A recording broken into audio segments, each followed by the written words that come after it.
Ya, pemirsa, kita akan kembali untuk membahas soal produksi film porno di Jakarta Selatan. Masih bersama dengan Kang Maman. Kang, ini sudah ditetapkan 5 tersangka dan sudah diketahui bahwa 12 pemain wanita menjadi talent di dalam produksi film ini dan 5 orang pemain pria.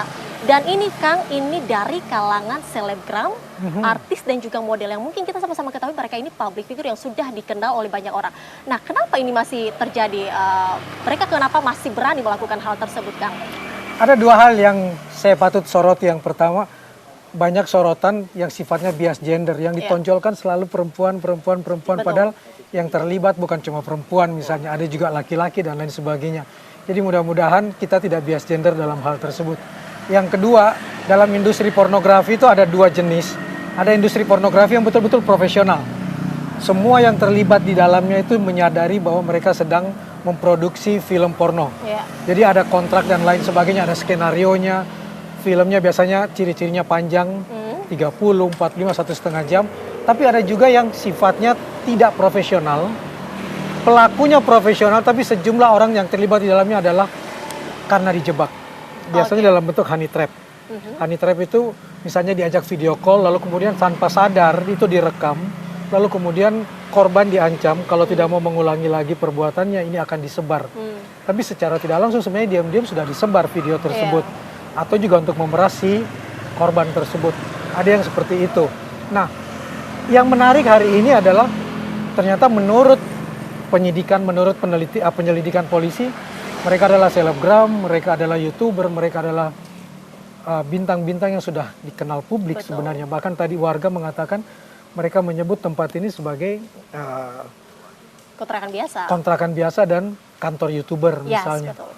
Itu yang menarik, yang mungkin nanti akan ditelusuri lagi oleh pihak kepolisian. Mengapa ada orang yang menjadikan industri pornografi ini sebagai bagian dari proses perjalanan karirnya misalnya. Apakah betul karena itu atau ada kajian psikologis lain di dalamnya untuk mengatakan bahwa orang-orang ini menderita gangguan seksual eksibisionis? Berarti bisa juga motif itu ya, Kang? Kemungkinan orang terlibat karena dia eksibisionis atau dia senang dengan sesuatu yang sifatnya fetis yang dipertontonkan dan lain sebagainya. Itu ada kajian psikologis tersendiri lagi. Tapi juga ada orang yang memang menjadikan industri pornografi ini seperti di luar negeri, di Amerika khususnya, sebagai bagian dari proses perjalanan karirnya. Mungkin karena mereka melihat itu lalu kemudian ikut tertarik dalam hal ini. Atau mereka tidak menyangka bahwa ternyata industri ini benar-benar industri pornografi. Tadinya cuma dipikir film dewasa yang masih bisa lulus sensor dan lain sebagainya. Karena kita harus membedakan tuh antara yang hardcore dengan yang softcore, yang bisa muncul di layar lebar dengan sekian proses editing dan lain sebagainya. Itu yang saya tidak tahu dan perlu dilakukan penyidikan lebih lanjut tentang keterlibatan tokoh-tokoh ini. Tapi kalau kita lihat mungkin ada salah satu nih kan talent. Ini inisial S ya kan ya. Mungkin dia juga sudah punya background pidana pornografi ya Kang. Tapi mengapa dia masih berani? Apakah memang seperti yang Kang tadi ini ada fantasi tersendiri untuk dia yang dalam dunia pornografi punya keinginan sendiri Kang, selain motifnya uang?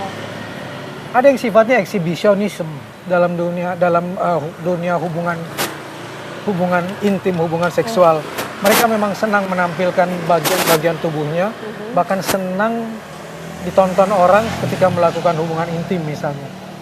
Itu yang saya tadi sebutkan, ada yang seperti itu. Tapi kan kita tidak tahu motif berikutnya apa. Apakah semata-mata motif ekonomi atau ada jebakan di dalamnya.